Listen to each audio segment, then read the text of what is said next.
You know, this is the fourth time we're here in Miami. Now we know we're going to be back here for decades to come. What does that say about how influential the U.S. now is in F1 and how far it's come? Yeah, it is hugely significant. I mean, it's what I always compare to is where we were 10 years ago, where F1 wasn't even really known as a sport or a brand properly within the US. And now this is the fastest growing market. A quarter of all of our partners, sponsors that are with the teams are American, which just gives you an idea of what it is. For us, Dalton is based in America. We have a US office. America is a core part of what we are doing as a sport. And as I said, what I'm really proud of is how that's migrated across the last 10 years. And more importantly, probably the direction of travel over the next 10 years as well. You know, they just all raised their hands. There's a lot of Drive to Survive fans here. It seems to me that one of the things that's missing is a star American driver. You had Logan Sargent for just about a couple years at Williams. How close are we to having that American breakthrough, and what will it take? This will probably shock a few people, but I've signed a driver that I think has huge potential, but he's 10. 11 now. And he wins everything that he can win in karting. But the reason why I bring that up is our academy, pretty much you're looking to sign up the individuals. They start a professional career from age 8. And there's two names that I can think of, one that we've got, one that's signed by a different team that have huge potential. But what we've really got to do is structure the right pathway for them. And that means that a lot of them are living in Europe. The whole family decants to Europe. That's the case for our young driver, Lucas Palacio. He will have a fantastic career, but he's 7 years away from getting into the sport. What I can really reassure you on is the fact that we're investing in American talent at that age, and properly investing. It's real investment that we'll be doing for the next 7 years through his career, and we're looking for more. That's the right way to bring star talent through into the sport. Logan was, as you saw, he was able at times to be competitive, but on the most part wasn't really working on the world stage to the level we need him to be. What you need is, to your point, not just the passport, but you need to be an absolute star talent able to win that goes with it. So you're saying I should have taken go-karts a lot more seriously? That's right. That's exactly it. It is shocking, isn't it, when you realise just how young they start. But that's it. Age 6, they're basically, as far as I go, completing in their professional career. And next season brings some of the most sweeping regulation changes we're seeing in the sport for a long time. It affects everything from the chassis to the tire to the engines. How do you balance trying to be as competitive as possible this season with trying to build the best possible car for next year? So I think in many regards, we have one of the best businesses in the world, and I'll explain what I mean by that. Traditional companies, you'll have a profit loss sheet that appears once a year. And even then, do you really know if you're doing better or worse than your competitors? How do you motivate an organization based on an income or a profit? Every 2 weeks on a world stage, we are against 9 other teams that want to absolutely out-develop you in the course of the season. These cars are prototypes, so we're bringing new parts pretty much every race in order to stay ahead of our competitors. And across the season, it wouldn't be unusual to bring a second half of performance. Now, that long-winded back into it is simply saying, what happens is if you're in the now, you can be really drawn into the now. And yet, that's not what we're doing. Everything we are doing, everything I've agreed with our board, everything I've agreed with our investment, is that we're here to be successful in multiple years to come. And to do that, you have to just leave the now as it is. You can pick up some low-hanging fruit. That's what we've done. The 25 car is really the effect of bringing in some star engineering talent from across the grid, of building the team, of fixing some pretty broken assets, trying to put some infrastructure in place, changing a little bit of culture, people, technologies. But the real gain of that is, to your point, in 2026, when we have a clean sheet of paper, we can get rid of everything else, tear it all up.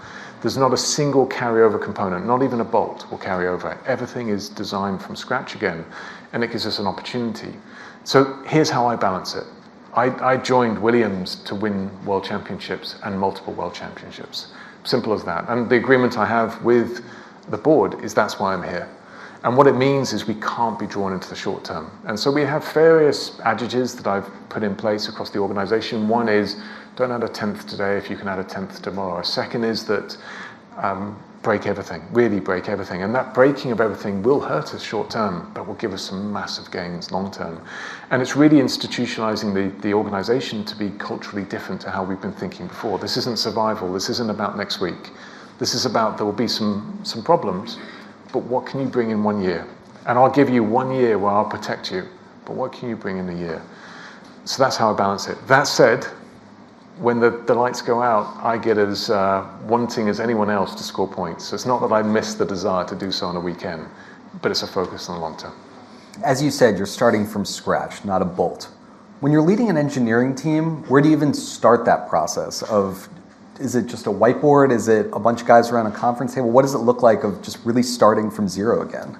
You're not far off. So we've structured a concept group which is formed of some real individuals, some from Red Bull, Ferrari, Mercedes, Alpine, myself, where you actually just go through, in this particular case, we had over 20 different concepts for next year's car, all lined up and ready, so that when we weren't allowed to test the 26 car in the wind tunnel until January the 2nd, on January the 2nd, we started going through every single concept one by one. So effectively, the model had everything lined up, hit this very hard, so that we can narrow down from 20 concepts down into 3, fundamentally. And so the initial, how that all came around is, yes, it's discussion, but actually you're simulation-led, because simulation will pretty much give you the right boundaries of where to operate in, and that allows you to direct it a little bit more. The old way of doing Formula One was probably more 1 or 2 key people going, I think the car should look like this, and this is what we'll do. But that doesn't work anymore when you're at such a high level of competition. As you said, it's not 1 or 2 people. I'm sure you would have loved to have gone out and hired a dozen, maybe 3 dozen engineers just to help you on this project, but given the cost caps, you're not allowed to just hire and do whatever you want. Does this type of sweeping change require you to reorganize operations in anticipation of next season and operate in a different way than you had been? Yeah, entirely, and yes is the answer to it. So probably the best way of explaining it is that a chassis, so the chassis is basically the bit that holds the engine, it's the hinge that holds it all together. If I call it a hinge in the factory, they get very annoyed, but it really is, really is just a hinge. And fundamentally, a chassis in Williams 2-3 years ago was probably made up of 200 components. A chassis that we designed and built together in 24 was 1,900 components. A chassis next year is going to be probably into the 5,000 to 7,000 components. And the reason why I bring that up is that level of complexity, you have to bring people on the journey. So if you think about 200 components, you can almost, with a structure of 20 individuals talking together, deal with that. You can't when it's into the thousands or tens of thousands anymore. So you need process structure, systems around everything. And that's really been the big change across the last 3 years, which is let's have enough structure and process that we're not handcuffing people, but that we can deal with an ever more complex situation in front of us. You had mentioned 20 some odd designs. How many are you building on a computer and simulating versus how many do you actually build and actually test in real life? And even for the ones that you test, how many, I imagine it's not even a finished product when you test it. Each version is, I imagine, is iterated countless times. Yeah, it's a good question. So I'd probably say in a simulation land, you're into hundreds of millions, certainly tens of millions of different iterations of it, because that's where you need to be. But the beauty of simulation land is you can do that. When you're actually in a wind tunnel, you're probably trying to get through something akin to 10,000 to 20,000 basically components. So a component can be formed or designed. You maybe have 150, 200 in one particular design, but you're trying to get through that in a month.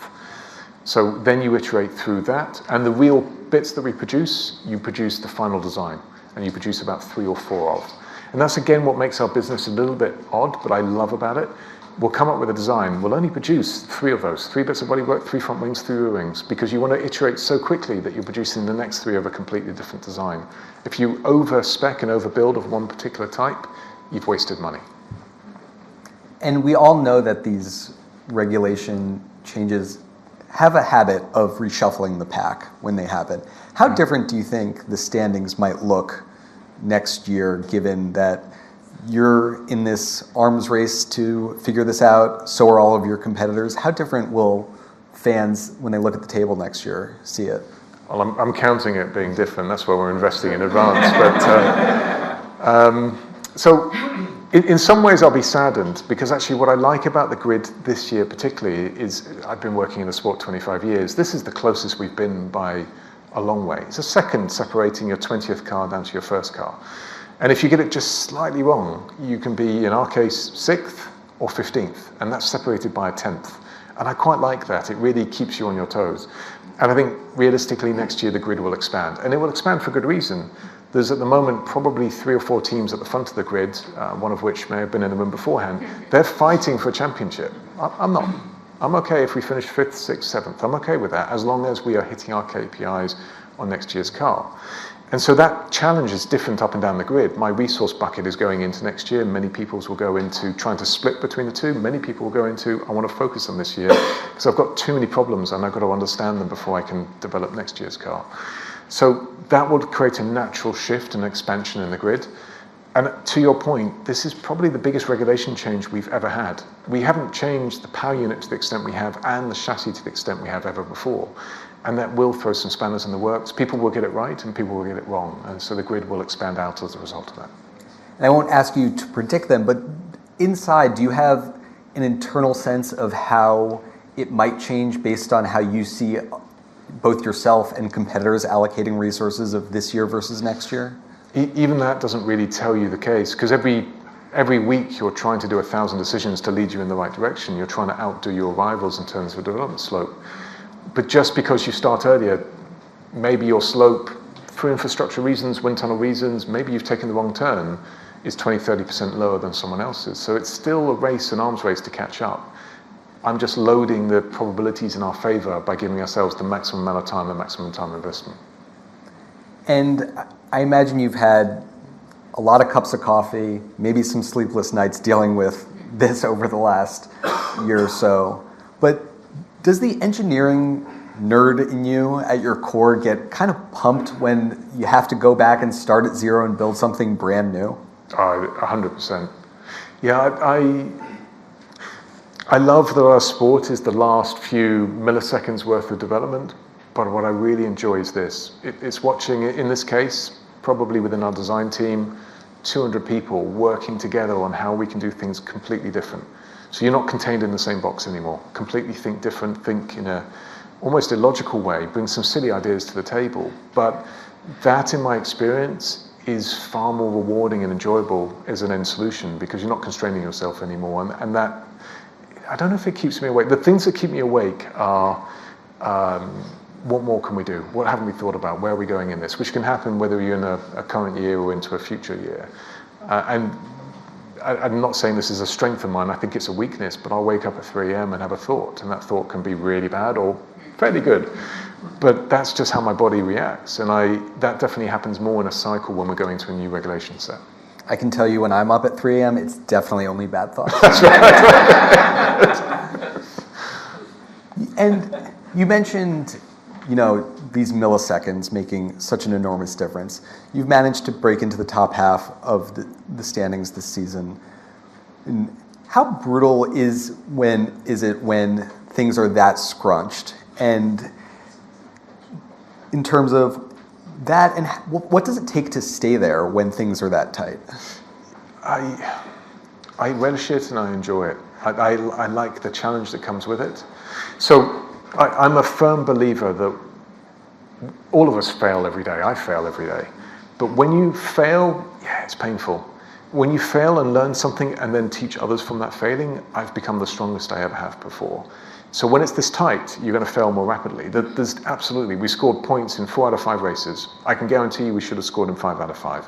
I also think that we've dropped probably about 6 or 7 points in the races that we did score well in. Those are failings.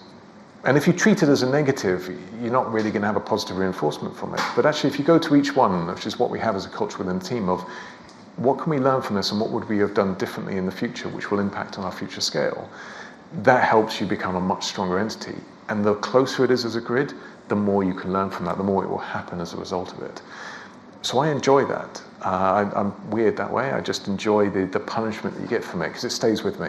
Whereas if you're successful and you only treat it as success and you don't look backwards on it, you kind of take it for granted and you don't push yourself further than you ever have before. So I like that it's close. I like that we fought our way up into that top half of the grid. I like the fact that there's a chasing pack behind that's awfully close because that pressure forces you to be better. And one of the things I absolutely love about F1 is that it's one of the few truly global sports. I mean, you can go from having a race in Miami to the Middle East to Las Vegas. And At the same time, these are uncertain times, to say the least. There are trade disruptions, tariffs, or maybe no tariffs the next day. It seems to change a fair bit. But running a global business that has to deal with payrolls, suppliers, everything in between, does that present challenges? Is that something you guys have to navigate? It's short answer, yes. But I think we're actually, as Atlassian Williams, in a privileged position. What I mean by that is that we're not reliant on selling fizzy drinks or on selling cars around the world. We are our own independent entity, which at times could be treated as a weakness. It's not at the moment. We have business all over the world fundamentally, so not globally impacted. Company, as I said, based in America, but not globally impacted by what's happening there. And it's at its root cause, a finance business, which is also in a very different way, can actually benefit in this climate, not be hurt in this climate. We also cover ourselves fairly sensibly. If you look at where we are, who our partners are, they're from all over the world. What currencies we use are spread out as well to try and minimize this risk. So just because it's problems, I'm not even going to call them problems, difficulties at the moment within the current climate in America, doesn't mean that that won't shift to the UK next week or to Europe the week afterwards. So you need to make sure that you're covered against any uncertainty all over the world. What I can say at the moment is that independence has served us very well. We're in a good position. We haven't really had any negative impact as a result of what's happening, or we have contingencies that are working around it. I mean, one of those parts just completely fascinates me. I mean, you're talking about paying people in different currencies. I mean, are those sort of moments of economic uncertainty the types of things that as a racing team you are planning for so that they don't provide, to use a bad car metaphor, a speed bump? You do it, I don't know about other businesses, but you'll try and do it fairly organically. So for example, one of our main income streams will be in dollars, but one of our main outputs will be in either pound or euros. Other income streams will be in euros and pounds as well at the same time. So you're naturally covered by the diversification of your partners and your different income streams, which helps you in that regard. Different drivers have a preference over what salary they want to earn as well. So there's ways of covering it off that way. But it's, I think globally, the large businesses I've had the pleasure of being involved with kind of work in the same way. You cover yourselves off because no one knows what the uncertainty will be from one week to the next. This one's a little bit more in our face than perhaps others have been, but no one really truly knows. So make sure you have coverage in that regard.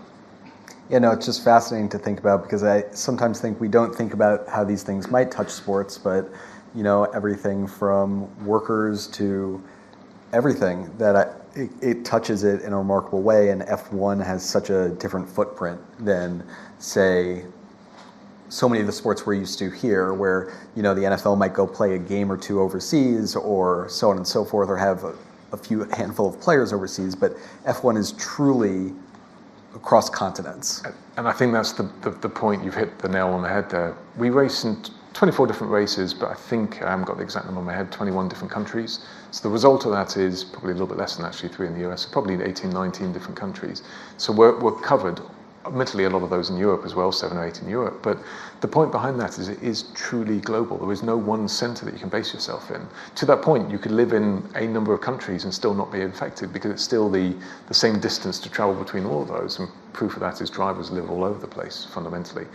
Our base in the UK is a bit of a weird one. It's just there's a centre of excellence around, I don't know why, English people like racing cars, so there's a lot of centre of excellence there.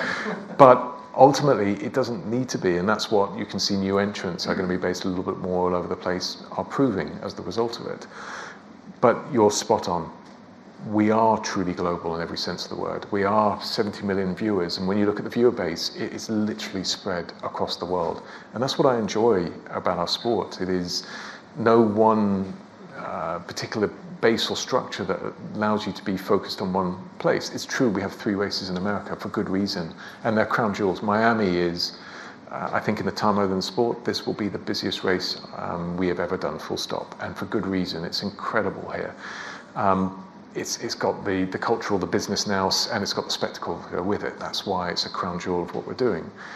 But there are other events all over the place that bring their own accolade to it, and that's what I really enjoy about our sport. Silverstone, it's the crowd. You can hear the crowd as you're driving in the morning, and it's about 9 in the morning. You can hear them just roaring away in the background. Monza is very similar. It's about passion encased inside that country and that world.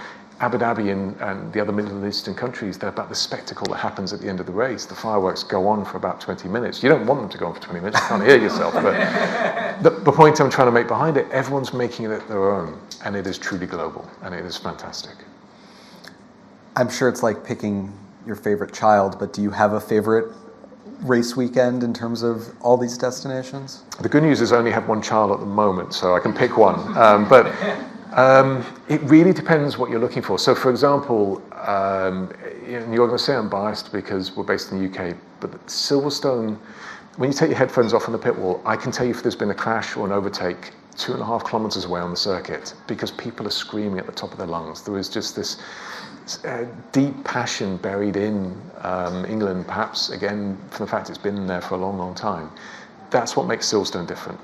But if you want to go for where there is culture of celebrities, business house, as I said, that's Miami now. No doubt about it. There's nothing that rivals Miami, and it's grown every single year, and it will keep growing every single year in that particular regard. If you want to go to where probably the best track is, that doesn't mean the best racing, but if you ask the drivers where the best track is, that's Japan. They love it. They love it because when you make a mistake, it's grass and you crash in a big way. But they're gladiators, and that's why they go out and do what they do, and they enjoy that aspect of it. So it depends on what you're looking for. Singapore, it's a night race that the sound resonates off the buildings at night. That doesn't mean there's a lot of overtaking, but wow, it's a spectacle. So it depends what you're looking for. You know, every Grand Prix weekend sort of feels almost to me like a mini Super Bowl in terms of it's this sort of days-long build-up. Everyone's in town. It is a city gets taken over.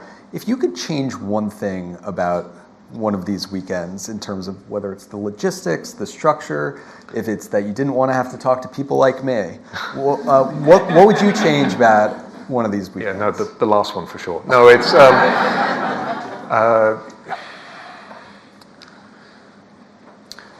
the biggest thing for me is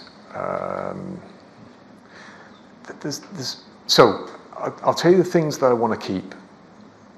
For those that are privileged enough to stand on the grid here in Miami, and very specifically here in Miami or a few of the other races around the world, and just look up at the crowd that completely surrounds you before the race starts, I pinch myself because it's an experience of a lifetime. So I'd never want to get rid of that.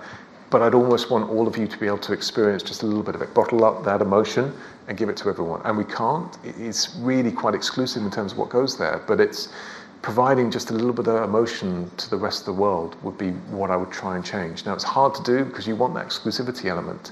But the reason why I bring that up is it's something that is so incredible to feel when you're there and so hard to describe when you're not, that I want that to be more shared around.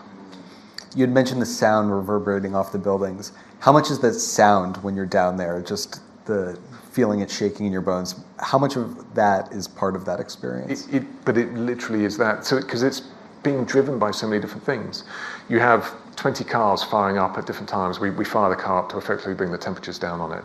You've got the crowd roaring away. You've normally got a DJ or someone just, it's not necessarily my style of music, but it doesn't matter, it's in the background. Whilst basically a celebrity contained with normally a little surrounding of security is moving through the crowd with an air show going overhead. It's just you don't know where to look or where to do, and the sound is a large part of it.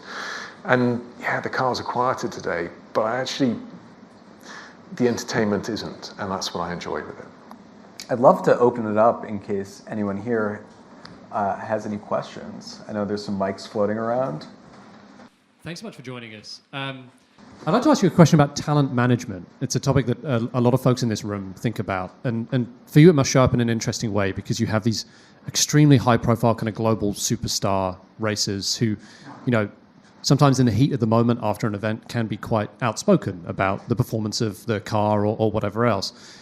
You then, you know, have to turn around to your team of engineers who, you know, clearly are very passionate about success and are clearly making data-driven decisions and have to kind of, you know, make sure that isn't a hit to morale. I'm just really curious how that kind of works when you have, you know, folks who can be, as I say, quite outspoken. So I think the first thing I'd say is there's a reason why I have Carlos and Alex in the team, because they're their culture, their background, their spirit is actually very akin to mine, which is, it's not about me, it's not about Carlos, and it's not about Alex. Everything we are doing here is about Williams, simple as that, and we want Williams to be successful. And the net result of that is the only way it's successful is, we're about 1,100 people now. All 1,100 people need to put the drivers on their shoulders and lift them and carry them with them at the same time. So if you fight them, you're simply going to walk backwards, not forwards as a result of it. The second is, these drivers want to be known as the best sportsmen that have existed. And sportsmen are ones that are able to pull, basically as leaders, teams around them and drive that forward, not ones that push the team away. And there's a real big difference between the two. Even on the grid today, there are drivers that are good at doing it and drivers that are really poor at doing it. So putting that into more business sense, once you have a long-term vision and a goal that we're all aligned towards, everything that is short-termist or what is happening this weekend can almost fall in insignificance. So all the feedback you provide needs to be about how this becomes better in the long term. And that might be fixing things now that have a long-term impact, but that allows people to drive forward. Talent management within the team itself is this. I strongly believe that the right model is to bring in the very best graduates that you could ever believe and dream of, and create a structure where you fast track the really good ones through, that you give them every opportunity through. And then a sprinkling of excellence on top that understand what great looks like, not good, but great looks like. Because I'm a firm believer that if you sprinkle on the top what I call A leaders, effectively, this is not particularly my model, but it's a good model, they will then employ A leaders. They'll bring up the graduates to be A leaders. If you put B, it will normally go C or D because they're fearful of being challenged.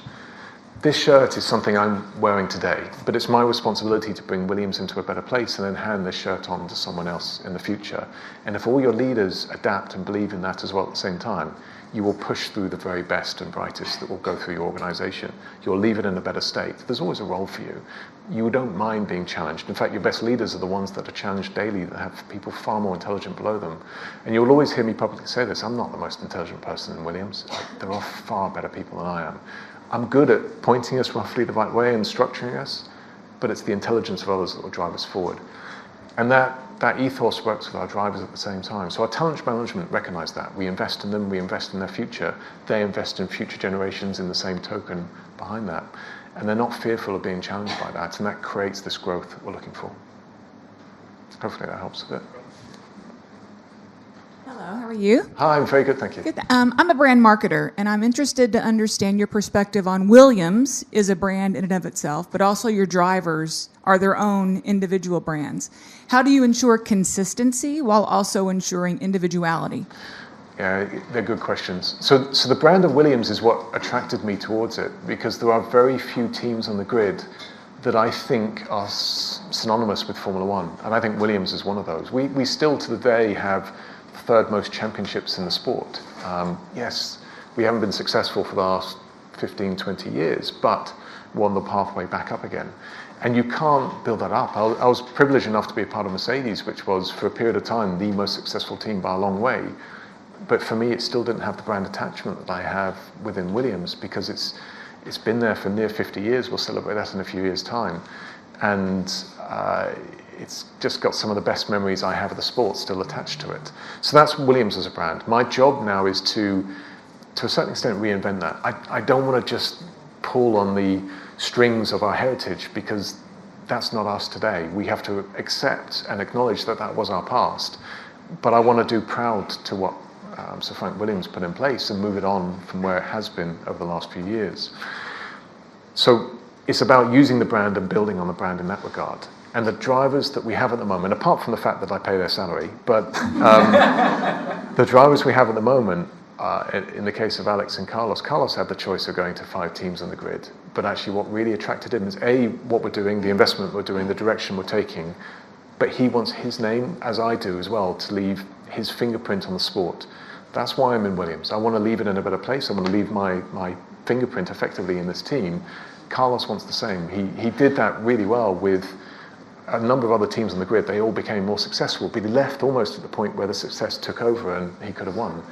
This is where he wants to leave that, and it's the same with Alex. He's done the hard work. The hard work was 3 years ago. Now it's time to build this organization to something where we can win championships together, and they can be known as the key assets while they've done that. And so their brand suddenly becomes, from this mercenary I need to beat everyone in order to have a job, to this is as big as me, and I will give them a job for many years to come as long as you help me build this up into a team that's successful.